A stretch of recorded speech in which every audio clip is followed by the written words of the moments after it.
What's the deal with medieval science? Why didn't it achieve anything much of note? Did theologians actually debate how many angels could dance on the head of a pin? What in the world is scholasticism? And why are faith and reason, nominalism and realism at each other's throats? These and other questions will be answered right after this.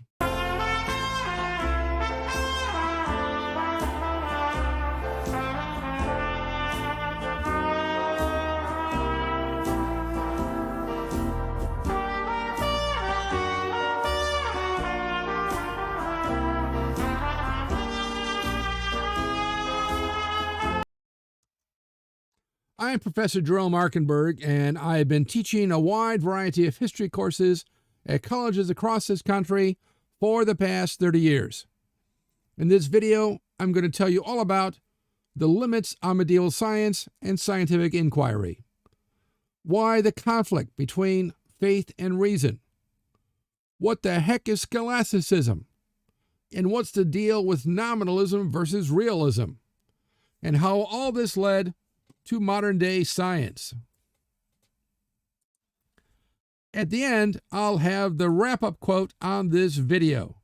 But first, make sure to click like, share, and subscribe, and that little bell thingy, so I can continue to bring you more great videos just like this one.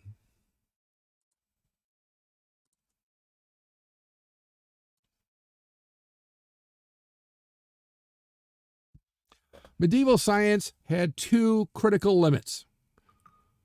One, it could provide very little knowledge of practical use.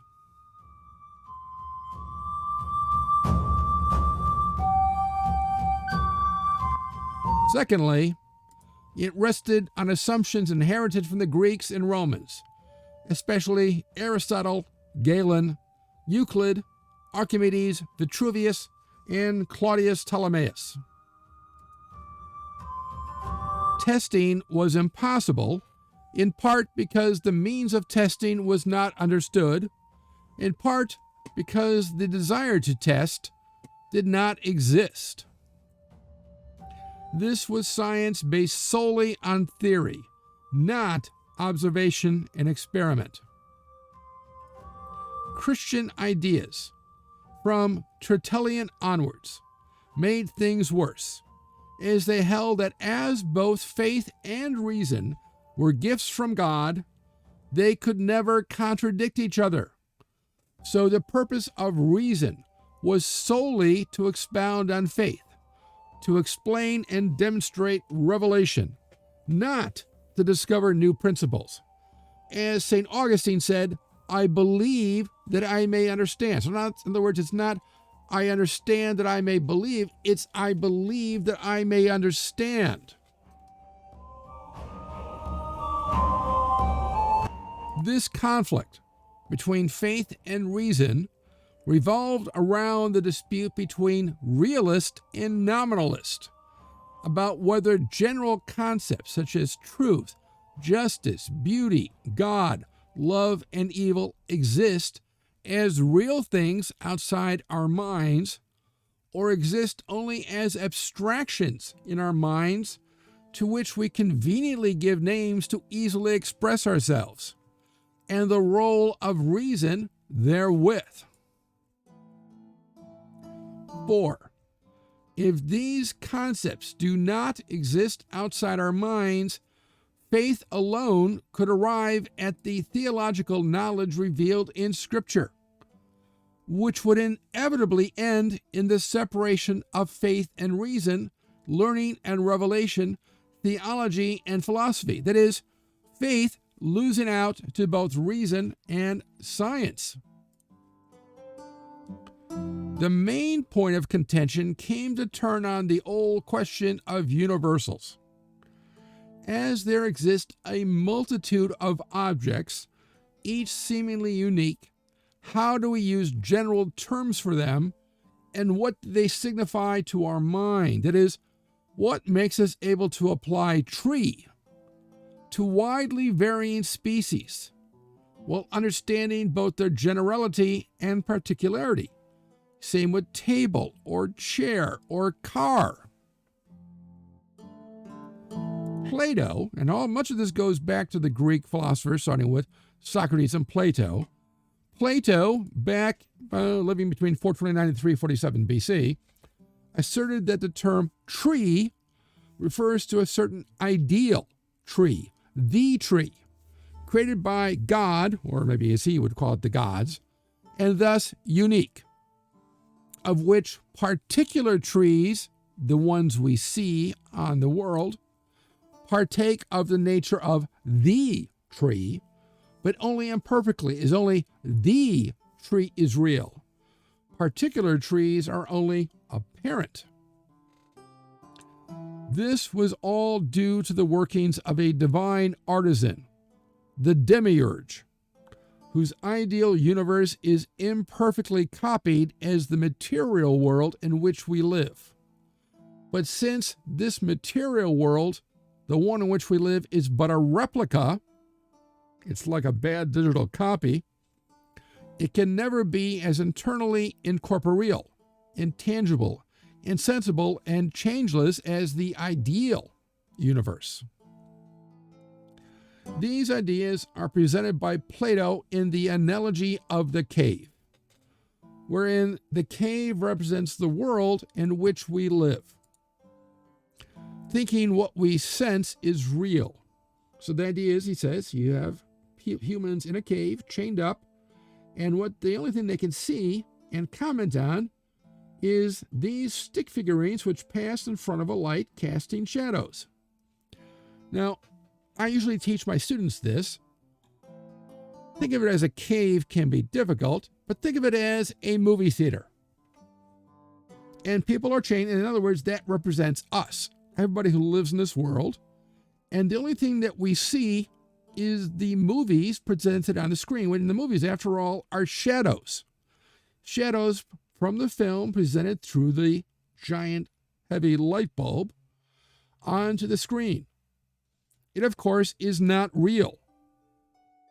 So if you know anything about movies, for example, you always see in a space movie the things explode into fire and stuff, but it doesn't actually do that because there's no oxygen in space for it to do so. Or a car crashes. You see this also on television. A car crashes off a cliff or something, it always busts into flame, which doesn't always work. There's all sorts of things. Oh, also, almost always the bad guy is caught by the police in the end. That's not reality. Most crimes are never reported, most crimes are never solved, and most criminals are actually never caught.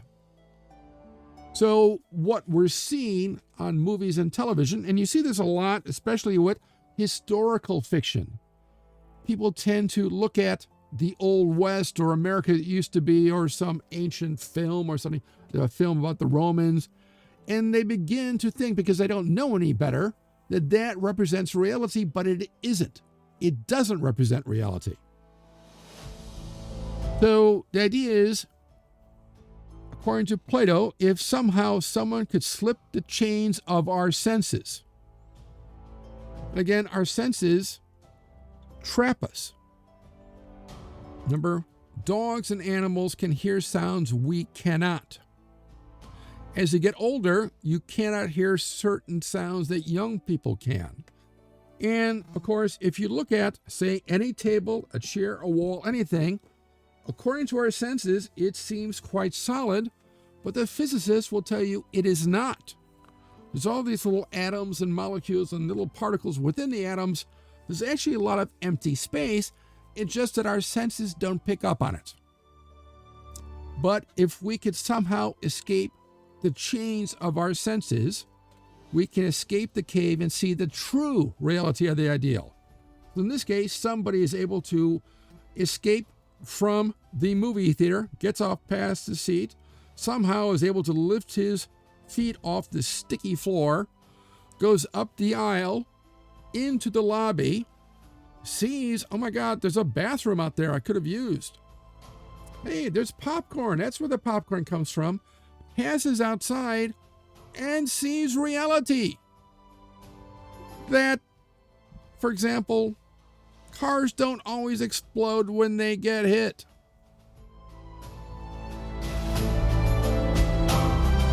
Now, Aristotle, Plato's student, differed.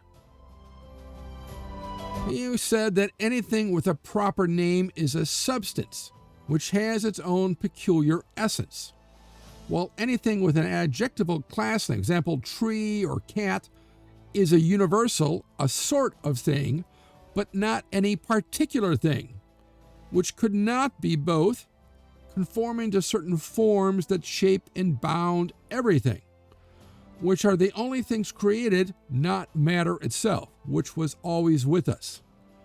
Hence, the universe was not created, but eternal.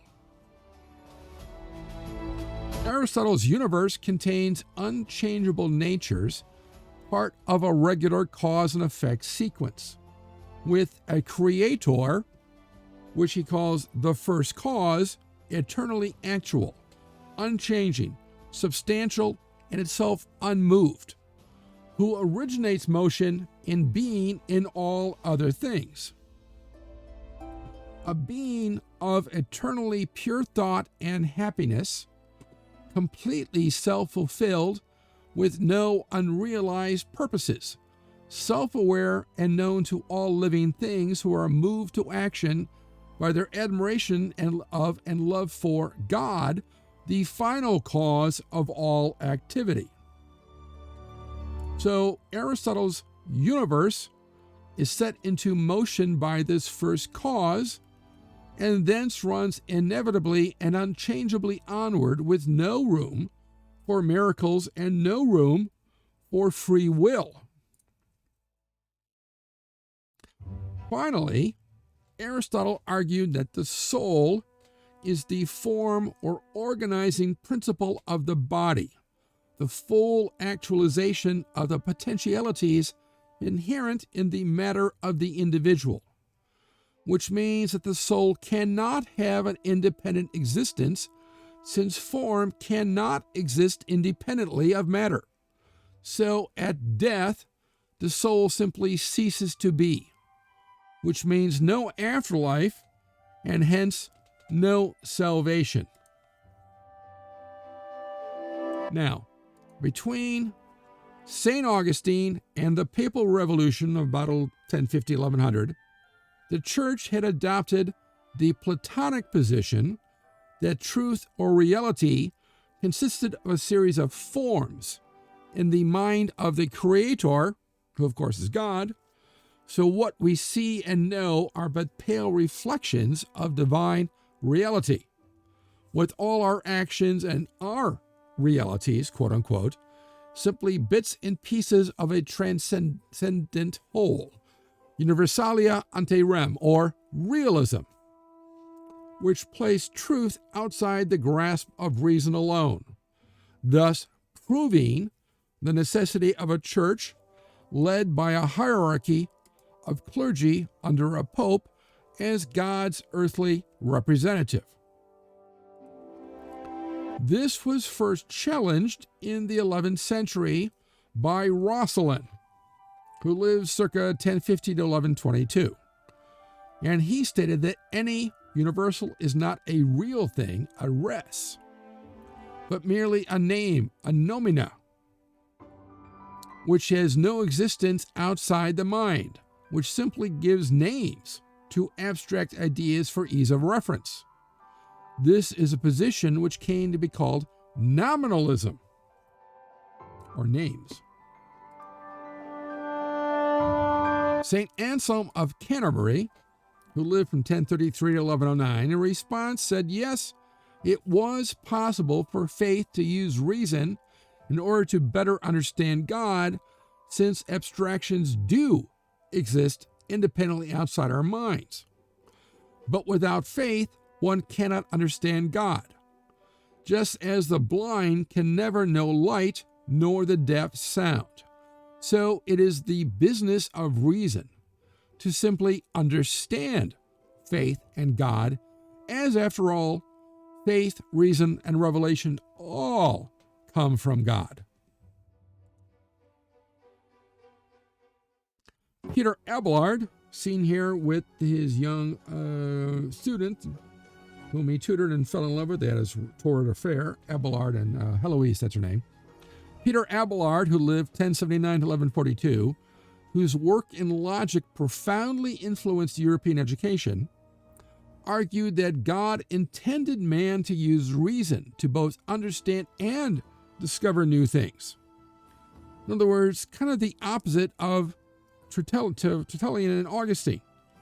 So respect for authority, here's the quote, respect for authority should not stand in the way, for through doubt we come to inquiry, and through inquiry we perceive truth, unquote.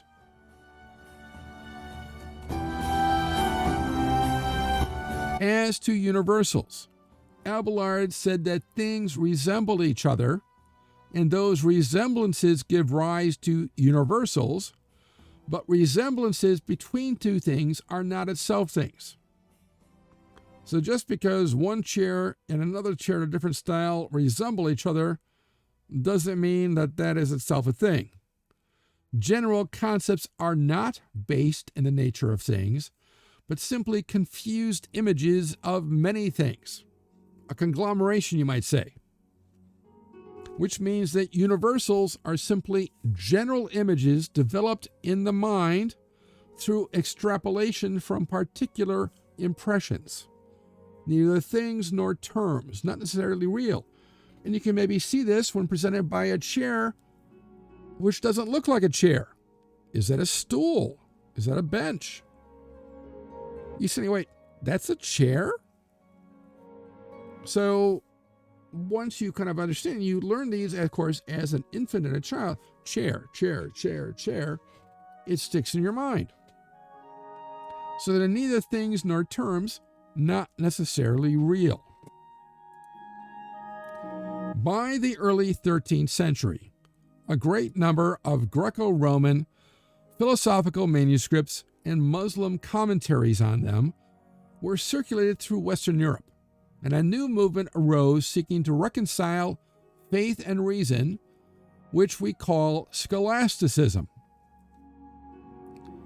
This, however, led to questions about whether faith was to be tested by methods of pagan philosophy. After all, they're pagans. And whether the teachings of Christ, St. Paul, and the Church Fathers were to be subordinate to those of Aristotle. Yes, Aristotle looks like a genius. He wrote a lot of things, but he was a pagan.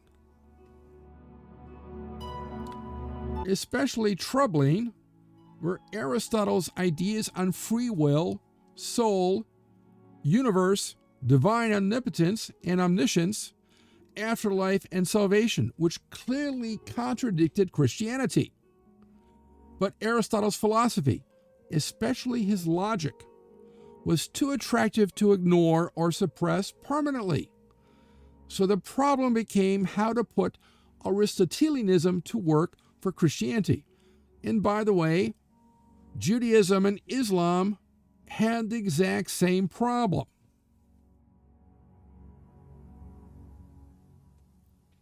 Robert Grosseteste, Bishop of Lincoln, seen here, promoted the Aristotelian idea of scientific reasoning from particular observations into a universal law, and then back again, from universal laws to prediction of particulars. But both paths must be verified through experimentation. Roger Bacon, who did, by the way, always bring home the bacon, lived from 1214 to 1294, building on his teacher's ideas, that is, Robert Grosseteste was his teacher, promoted what will become the modern scientific method: observation, hypothesis, experimentation, and independent verification, asserting that philosophy allows man to 1. Better understand Christian doctrine. 2. Convince the unconvinced, that is, the non-Christians. 3. Use astronomy to better enable the religious calendar. 4. Understand nature through observation, experiment, and critical self-doubt to persuade the unconverted. Bacon summed it up this way, quote, "There are two ways of knowing, argument and experience, with the former demonstrating and making us concede conclusions, but not certifying or removing doubt until truth is discovered by experience, which is to be carefully examined by means of instruments. For in mathematics we attain full truth without error and certitude, without doubt, as mathematics provides a demonstration by means of its own necessary cause. In mathematics alone is there certitude without doubt." Again, a very modern thing. By the way, for his efforts, he was locked up in a church prison. Writing in the tradition of St. Anselm, St. Bonaventure replied, Bonaventure living 1270 to 1274, asserted that though, quote, "Aristotle speaks the language of science and Plato the language of wisdom, Augustine speaks with the inspiration of the Holy Spirit, and hence combines the twain," unquote. So one cannot understand God through reason alone. Albertus Magnus, Albert the Great, from 1193 to 1280, first offered a comprehensive interpretation of Aristotelian philosophy in the West, translating many of Aristotle's works and writing commentaries incorporating the studies of the Muslim philosophers like Ibn Sina, Ibn Rushd, and others. Thomas Aquinas, his contemporary, who lived from 1224 to 1272, aimed to systematize faith, morality, reason, and practice, along with showing that reason alone can prove both God's existence and the immortality of the soul, but it cannot prove the Trinity, the Incarnation, or the Last Judgment. However, it is important to separate those parts of faith which can be proved by reason alone from those which cannot. And his first step was to prove God's existence through reason alone. Aquinas did this through 5 logical proofs of God's existence, with God being the 1, the unmoved mover; 2, the first cause; 3, the source of all necessity; 4, the source of all perfections; and 5, the purpose of lifeless things, which you can look more in this chart and understand a little bit more about it. But whether God knows both universals and particulars simultaneously was a knotty question, to which Aquinas said yes. God not only knows both at the same time, but he also knows all things not yet existent, along with future contingents, our minds and secret wills, and an infinity of things both general and trivial, both good and evil. Because, of course, God exists outside the universe and is not bound by our sense restrictions.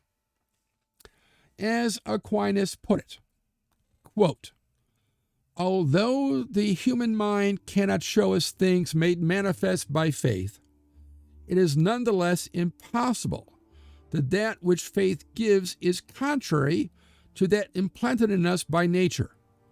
For, were that the case, one or the other would be false. And since God gave us both, he would be the author of untruth, a lie, which is impossible. So just as sacred doctrine is founded on the light of the faith, so is philosophy founded on the light of natural reason. And hence it is impossible that philosophical things are contrary to things of the faith." Unquote.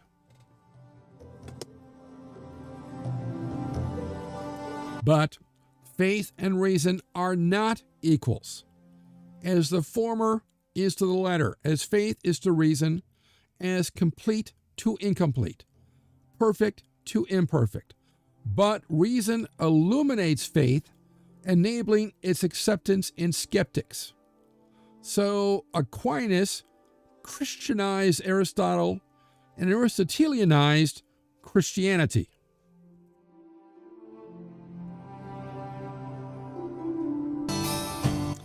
Siger of Brabant, who lived 1240-1281, deeply influenced by the writings of the Muslim writer Averroes, claimed the right to pursue philosophy without the intrusion of theology. Quote, "We have naught to do with the miracles of God, since we treat natural things in a natural way." Unquote. Unfortunately, this led him to conclusions patently at odds with Christian doctrine. Namely that, one, he said the universe was not created but eternal. That's the Christian doctrine, Earthly events are not a product of free will, but are determined by the movements of the stars and other heavenly bodies, as per astrology, and that the soul dies with the body, so there is no afterlife or salvation. In other words, remember, Christianity says the universe was created in 7 days. That Catholicism, there is such a thing as free will. And of course, that there is an afterlife and salvation, and your soul is immortal. And he's saying, according to Aristotle, that none of that is true. This intellectual ferment, mostly in Paris, alarmed traditional defenders of the faith.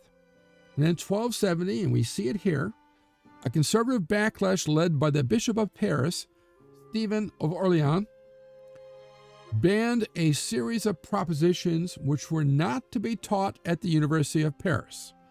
Apparently, again, in a direct response to the teachings of Siger of Brabant. After which, by the way, no one hears from Siger of Brabant anymore. Doesn't necessarily mean he was killed, but it could just have been he was not allowed to teach anymore. So anyway, the propositions included the following. 1, that there is numerically one and the same intellect for all humans. 2, that the soul, separated from the body by death, cannot suffer from bodily fire. Only spiritual fire in hell. 3, that God cannot grant immortality and incorruption to a mortal and corruptible thing. 4, that God does not know singulars such as individual objects or creatures. 5, that God does not know things other than himself. 6, that human acts are not ruled by the providence of God. 7, that the world is eternal. 8, that there was never a first human. So Siger of Brabant and his followers were asserting things like this, and these articles, these propositions, which are just 8 of many, are therefore not to be taught and are heretical. Boethius of Dacia, Dacia being today's largely Romania, Transylvania, who flourished around the year 1270, argued that, quote, "It belongs to the philosopher to determine every question which can be disputed by reason. For every question which can be disputed by rational arguments falls within some part of being. But the philosopher investigates all being, natural, mathematical, and divine. So it belongs to the philosopher to determine every question which can be disputed by rational arguments."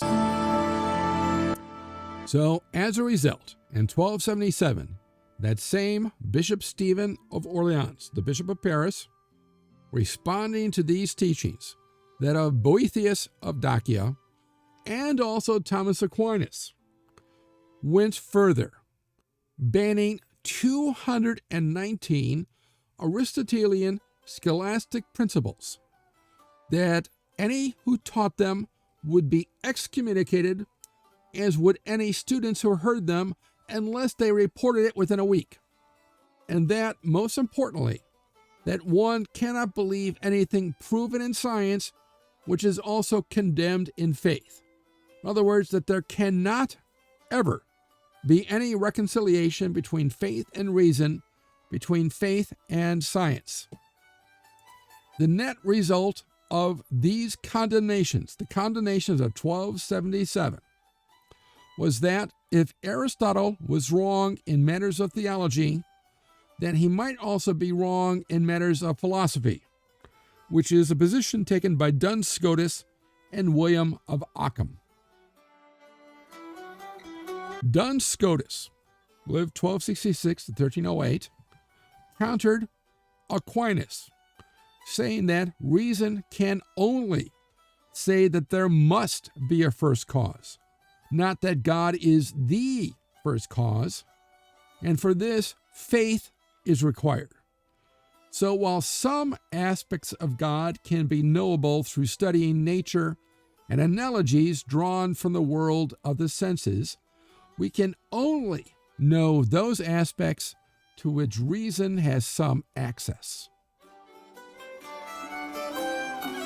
William of Ockham then stated, he lived 1280 to 1349, the reality belongs only to an individual thing. So universals are just that, terms that man invents to connote similar objects. So when we see a tree, an image appears in our minds which we name tree, which of course we have learned over the course of years growing up. Which means if we wish to understand the world of nature, it must be studied directly for its own state.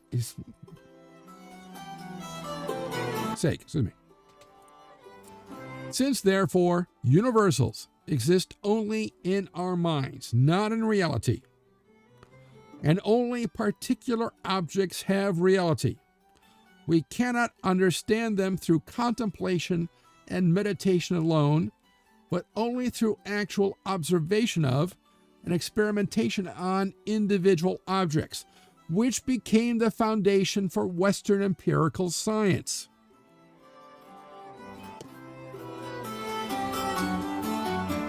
The net effect of Ockham's work was to divorce philosophy from theology by questioning the ability of philosophy to address theological doctrines of the faith with any demonstrative certainty, which meant that philosophy no longer threatened either theology or faith.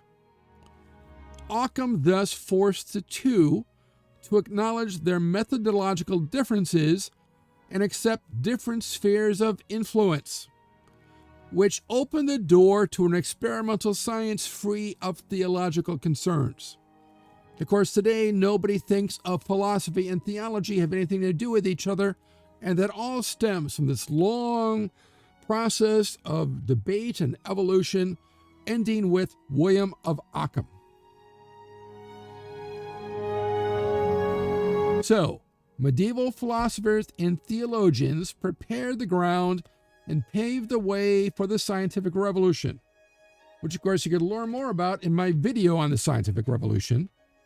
Anyway, they paved the way for this by creating a broad intellectual tradition through critical examination and synthesis of classical philosophy, of Christian theology, of faith and reason. The wrap-up quote: "What has Athens to do with Jerusalem?" Quite the famous quote by Tertullian. So, let me know what you think of this quote in the comment section below. Also, what you liked about this video and what other historical topics or subjects you'd like to see in future videos. Be sure to click like, share, subscribe, as it will help me bring you more great videos, and click on that little bell thingy so you'll know when the next History Waits for No One video is posted. If you want to know more, there are recommended studies on this topic in the description below, along with other ways to connect with me. Thanks for watching, and I'll see you in the past.